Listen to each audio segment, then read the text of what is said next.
Alrighty guys, welcome back to another LEGO set review from BrickByBrick. And today we have set number 70609, the Manta Ray Bomber. It contains 341 pieces and retails for $29.99. And this was released in the August wave of sets in 2017, along with the rest of the Ninjago movie line. The only major build in the set is this Manta Ray Bomber. And this is one of Garmadon's army's vehicles. Like, is that? Yeah, never mind. Confusing myself. Thought something was broken, but it's not. Anyway, this is one of the more massive forces in Garmadon's army. There are a ton of these in the movie, and you see them in a couple specific scenes. The whole vehicle, is designed to look like a manta ray. So we got the front here, and you can see that there are holes for spring-loaded missiles, which is cool. They just slide right in the front, like so,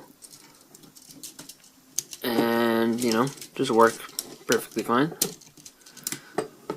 And those are triggered by pushing back on these, and just shoots them out like so. And two of those, so got some firepower. The front, I think, is done nicely. I like the way that looks. I like these paddle pieces as little, I forget what they're called, but manta rays have these things that go out in front of their little mouths, and I think they like push food into them. So it's got those. Look good. The wings are cool.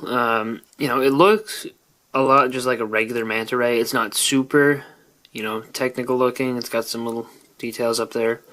Some lights on the front. And the set has two stickers, one for each of these wing tips. And it does have this tail, which, long and manta ray-like. It does move around just a little bit. Like it wobbles because of the way it's attached, which is not intentional. It does feel a little bit flimsy, but this is the way it's supposed to be, attached. And it's not going to fall off. It's just that it's on an axle instead of attached straight by studs. Up in the front here, it has this little steering wheel, just details and stuff.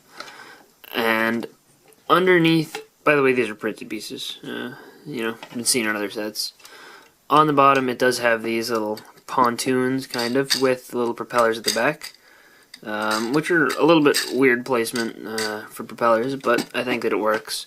And those would probably be used when it's just floating on the surface. I guess they could be used while flying too. And this top section here, I just shot a spring-loaded missile, but this is removable, and it does have a little pilot's seat there, which, when this is removed, it's kind of, there's no pilot seat, because this is kind of how it's driven there. But you could use this as a little escape boat. And then this guy here does have one pretty big turret gun thing. And it has a magnifying glass used as a sight. It's a little bit weird that they didn't use one of the printed ones, but you can see that it actually works. There's this really big face. And this does use the 2x2 tiles to, with just studs on the back to seat figures on there to make them easier to remove. However, it obviously didn't work too well because that guy just came up. But there are two seats to fit both figures from the set. And it just slides in right like that and works pretty well. So, that's pretty much the entire design of the little vehicle. In terms of play features, it does have the spring-loaded missiles, but that is pretty much all. There's nothing else super special about it. It's really just that and the little detachable boat. And even if you look at the back of the box, it doesn't show anything else, really. Just this guy falling off or whatever. But, that's that. Let's look at the minifigures. And it is called a bomber. So these bombs here are attached.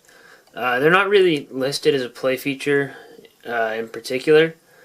But, like they don't drop or anything. But you can just remove them and then your figure can like pick them up and just drop them over the side and you can consider that a bomb. But, you know, it's not really a very, you know, useful play feature. It's just kind of, you know, it is what it is. It feels like they could have done something a little bit more impressive with these bombs to make a, you know, more interesting bombing feature. So since the set is bad guy vehicle, I figured we'd take a look at the bad guy figures first. And both of these figures, this is the Shark Army Great White, and the other one is just listed as a Shark Army Gunner, because, you know, he's the one who was piloting the gun there. But they both have the same exact leg print and torso print, so I'm not going to take off the jetpack thing, or the oxygen tank piece, because his back does look exactly like the Gunner's. But this guy has you know, two separate pieces. One of them is the little helmet, and one of them is just the oxygen tanks.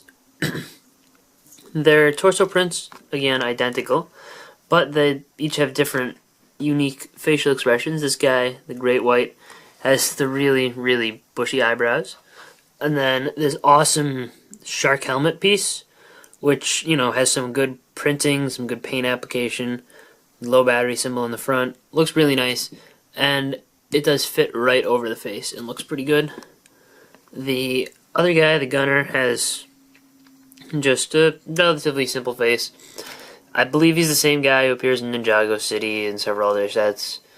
And they both have fish-handled little weapons. One of them has a fish drill, and one has a fish sai. So, you know, pretty cool figures, but nothing super special, because Great White is one of the most common generals, and he's a relatively common, simple soldier, so nothing super special, but, you know, not bad figures, and nice to amass kind of a shark army. The good guys here, I think, are significantly more interesting. The two pictured here are Cole, and the other guy is named Shen Li in this particular set. Shen Li is exclusive, per se, but I believe all his parts can be found in other sets, so he's not really exclusive, just, you know, exclusive name for the character. And the hammer for Cole is a pretty nicely built up one, and Shen Li comes with this cool bucket assembly. It's, you know, a bar with a bucket on the front and a bucket on the back, and I think that looks really nice, and it works really well, and it's very simple too. It's only attached with a 1x1 clip on the back of the you know, figure. Cole has a good back print. The Woo Crew logo is printed there, and the torso and legs are good. I believe that this is the low quality version. It's not as shiny as some of the others, and this guy has no arm printing. The printing quality is going to be different between sets, but most of the, you know, not as great ones end up in batches of the Manta Ray Bomber, but none of the ones in the set will ever have the arm printing. The mask, though, is really nice, and I believe on par with all the other ones. The piece does split into two, and you've got this facial expression as well as a smiling one. And then Shen Li has this kind of scared facial expression, torso and leg print. Looks pretty good. And the one other thing to point out is the back of the torso, and it does have some decent back printing there. But overall, these figures are pretty good. Cole, this is the cheapest way to get him, so that's nice. Also, this is the medium nougat color of hat for this guy. But yeah, Cole's the cheapest way to get him. It's kind of a shame that he's not the same as the more expensive versions. You know, that's kind of seems a little cheap, but you know, it is what it is, and it hopefully will get another Cole with arm printing in a small set eventually. But for now, you know, it's not like this is a worse version. Like, it doesn't look bad. It just, you know, isn't on par with some of the larger set versions of Cole. But that is pretty much all there is to these two figures. Let's get back to the final verdict. So overall, this set's alright, and that's pretty much the best I can get. The set looks cool, the build is nice, but it's not the most visually impressive, and it has fewer play features than most other ones, so it's kind of on the lower end of, you know, builds in the Ninjago movie. It's not bad by any means, but, and the value, 341 pieces, $30 for this isn't bad either. It feels a tad on the small side, and just, you know, just looking at it, but you know, if you compare it to other like $30 sets, it's not much smaller. The figures, they're not great. They're not bad either. You get 4 of them in $30 set, so it's about what you'd expect. Maybe more than what you'd expect in certain themes. None of them are exclusive, except for you know, if you count Shen Li as being exclusive. The other ones are relatively common. Cole is nice to get. Again, cheapest way to get him. But overall, I think if you're looking for Ninjago movie sets on a budget, and you want a version of Cole, I guess this is a good set for you. And the other thing that this satisfies is a gap in, you know, the small, kind of massable vehicles for the bad guys. I think this set would have done better at $20 though, because, you know, if you want to assemble a Garmadon army, you're gonna kind of want to get a couple of these. So if they were cheaper, more people would be able to do that. So I think that maybe they could have downsized it just a little bit, and, you know, maybe removed a figure or maybe 2 and sold it for, you know, $20, like 250 pieces. If they could get 100 out of here, then, you know, they could probably have had a little bit more successful of a set. Maybe if they removed the little pontoons on the bottom and this, and just put a little seat there instead. Maybe they could have done something like that.